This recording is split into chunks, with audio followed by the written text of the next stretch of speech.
There's smoke on a hill deep in the woods coming from a rundown cabin.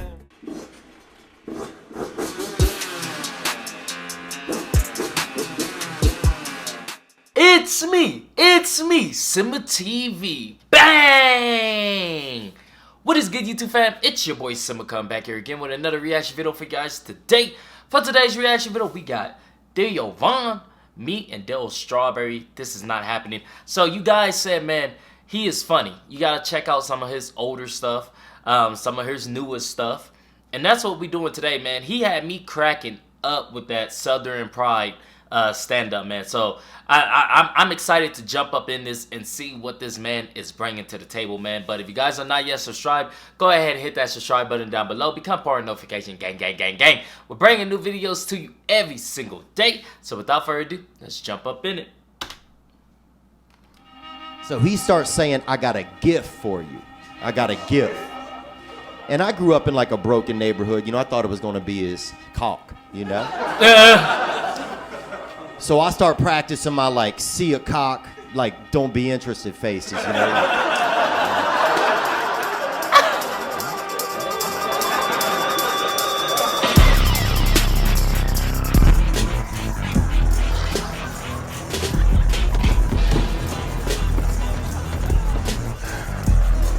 Welcome to This Is Not Happening. I'm your host, Roy Wood Jr. Hey, there you go, boys. Drink up. Nobody's gonna remember what the hell's happening tonight. That dude's trying to get my couch pregnant. He peeing out the window. Dude, come on, man. John Legend bought me that piano. Who brought a ball pit?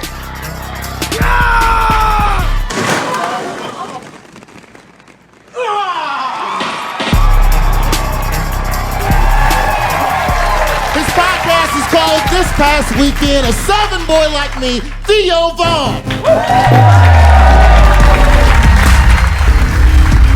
So I am 11 months sober, right?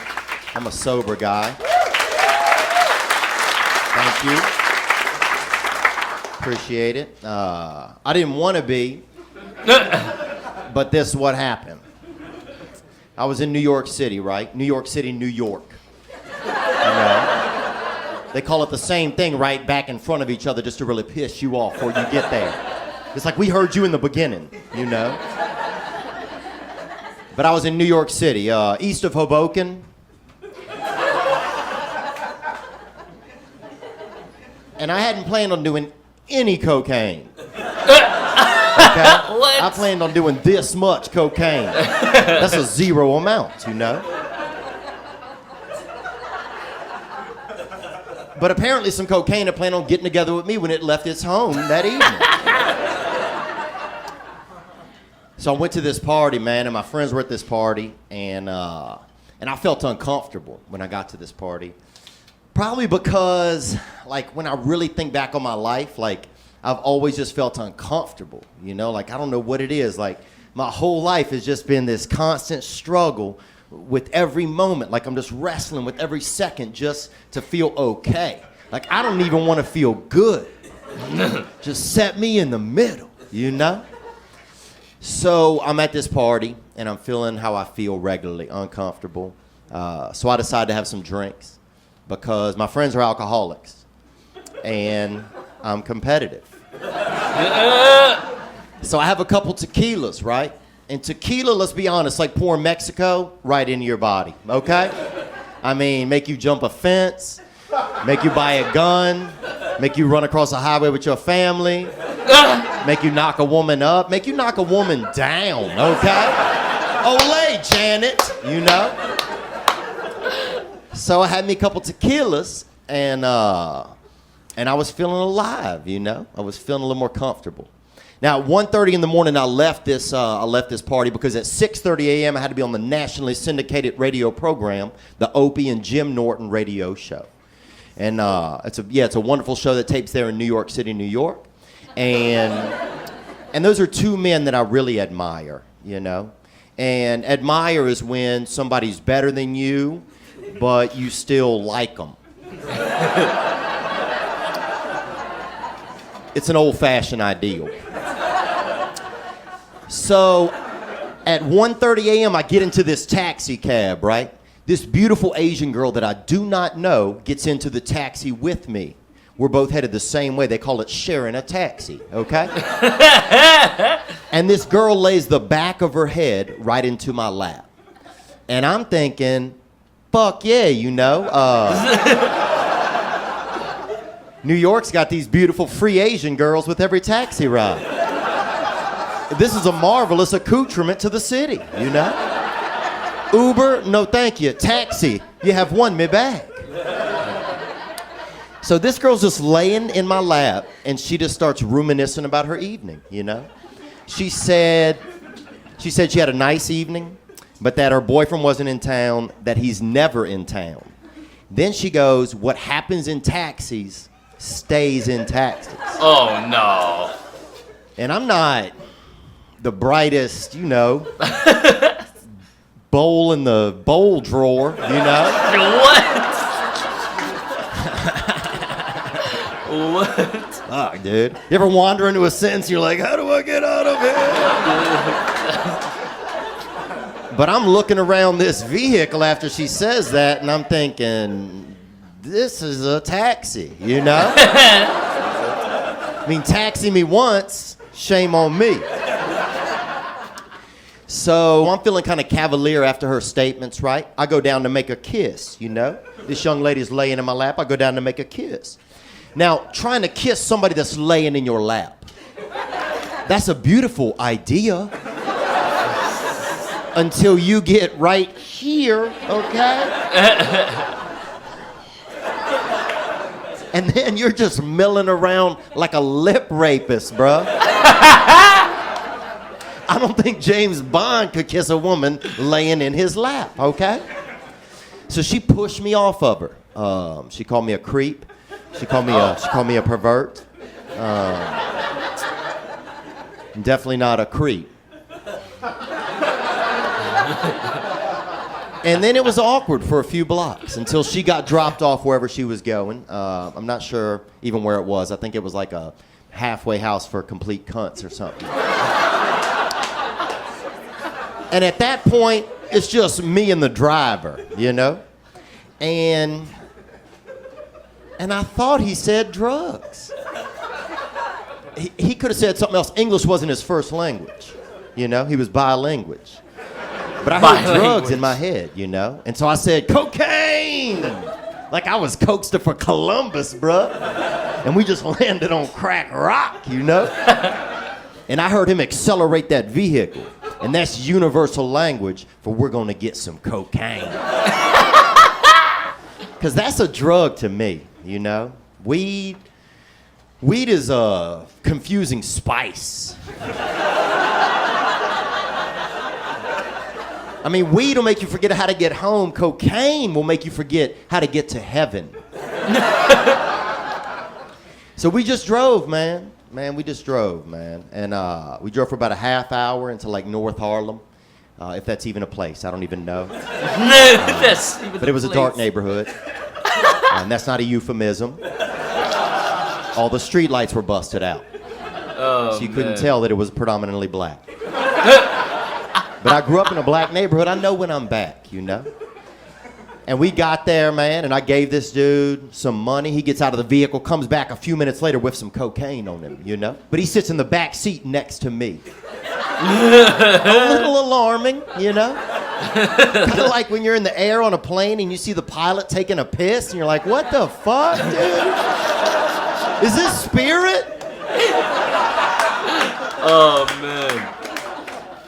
But this beautiful gentleman scooped up a little bit of cocaine on a car key, put it under my nose, killed that baby, bruh.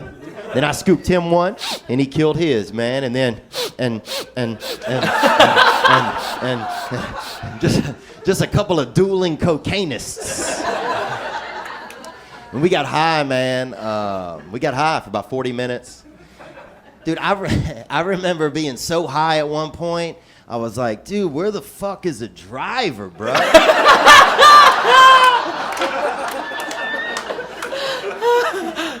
And he didn't know. So we sat there, man. We continued to get high together, me and this beautiful gentleman. And He said Luigi, that was his name, Luigi. And I thought that was Spanish, you know, like that rare Italian Spanish. So I start saying my name in Spanish, Teodoro. Because I learned Spanish in Louisiana. And my whole life I thought Teodoro was Spanish for Theodore, which is my first name. About 6 months ago, this girl goes, "That means I adore you."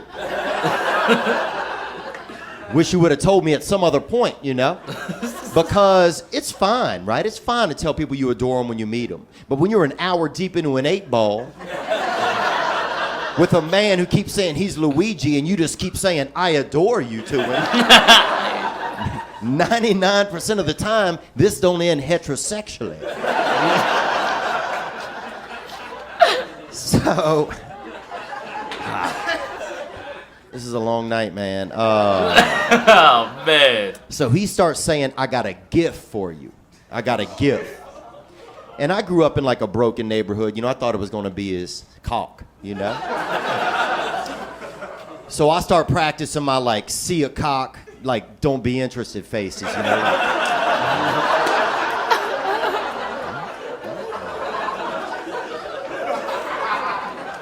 so I'm running through the Rolodex of no cock for me faces. And then he keeps saying, "I got a gift, I got a gift for you." Then I'm thinking it's like a thing on his phone, you know, like a GIF, you know? Like a disappointed walrus, you know? Like, Monday, Monday, Monday.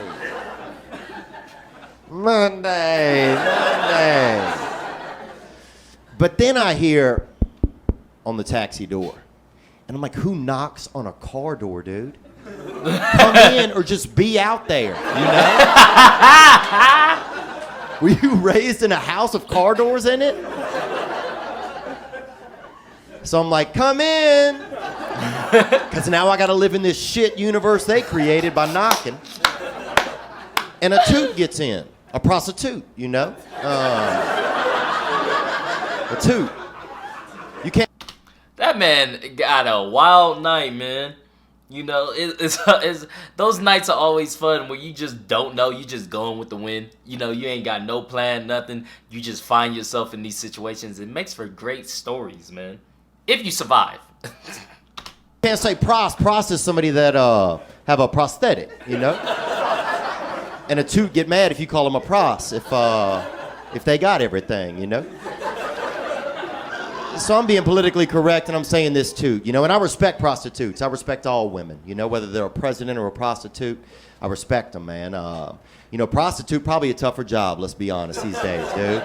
You out there middle of the night, slanging that canal, you know? Slinging that canal. A lot of men are gay, market shares decline. So I respect prostitutes, man, but I don't want to deal with a prostitute tonight. I just want to do cocaine with my adorable buddy, Louis. You know?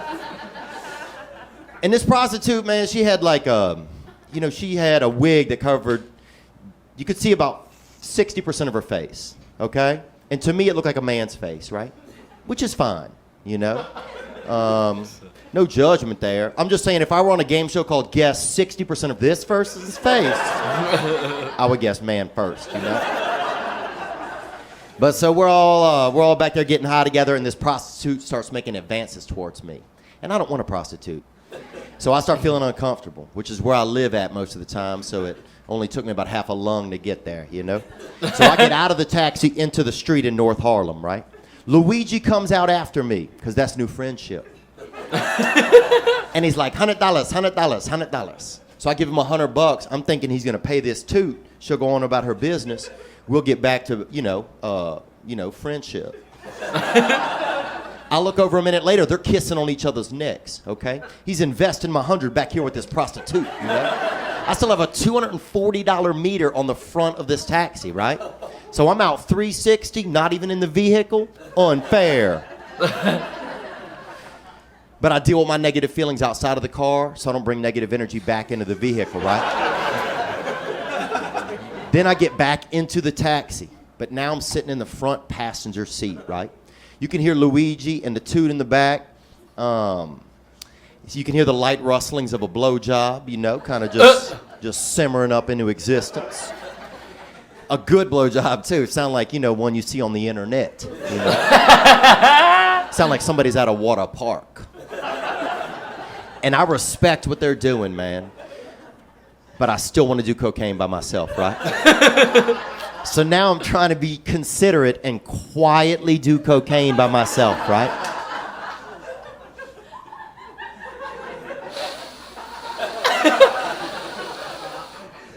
Just the softest little cokehead you ever met, dude. Just like a newborn rabbit just hopping upon a gram, At one point, I was leaning my head back and just quietly dumping cocaine into the bottom of my nose.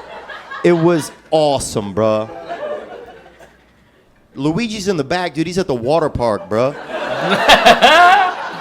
got that all-day wristband, dude. He don't give a fuck about me. He goes, you drive. And this is when I knew I had a problem, man. Not specifically with drugs and alcohol, but with the way that I behave when I'm on drugs and alcohol. When I moved over into the driver's seat of this taxi, right, put on my seatbelt, I remember asking them to put their seatbelt on, but they don't even make a seatbelt for all that activity, We need seatbelt reform. I've been saying this. And I started this vehicle, and I drove us off into North Harlem, man, at 4:15 in the morning, just driving. Drove for probably about 20 minutes. Didn't know where I was, My brain's like, damn, dude, you're lost. It's 4:30 in the morning, man. You're high on cocaine. But at least you're working.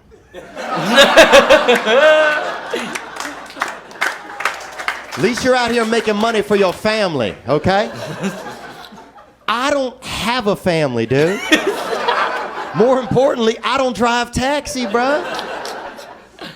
But then my brain also goes, but man, you don't have a commercial driver's license. As if that was going to be an issue when the cop stops us. There's empty cocaine bags everywhere, right? Look like I've been washing my face with powdered donuts. There's sex crimes in the back seat, potentially gay sex crimes in the back seat. And that officer's just gonna be like, that's all for naught, young soldier. You don't have a chauffeur's certificate. But that's what got me to pull over, man. I pulled over, I left a couple $100 on that car seat. I started walking off, man. I walked about 3 blocks, got into a regular taxi, right? I even made him pop the trunk just to make sure that spare tire wasn't shooting up in the back, I get to my hotel, it's 5:30 in the morning, and in 1 hour, I gotta be on the nationally syndicated radio program, the Opie and Jim Norton radio show, 2 men that I really admire. So I finished doing my cocaine. Because you can't not finish your cocaine, dude. Try to not finish your cocaine. I will watch you try. What do they put in it? Cigarettes? I took 3 showers in 10 minutes, son. Oh, man. And dried off after each one, bro. You don't know me.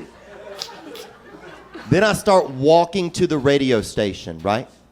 It's 5 blocks to the Sirius building. Halfway there, I realize that I have on jeans with sweatpants over them. Something I've never worn before because nobody's ever worn it.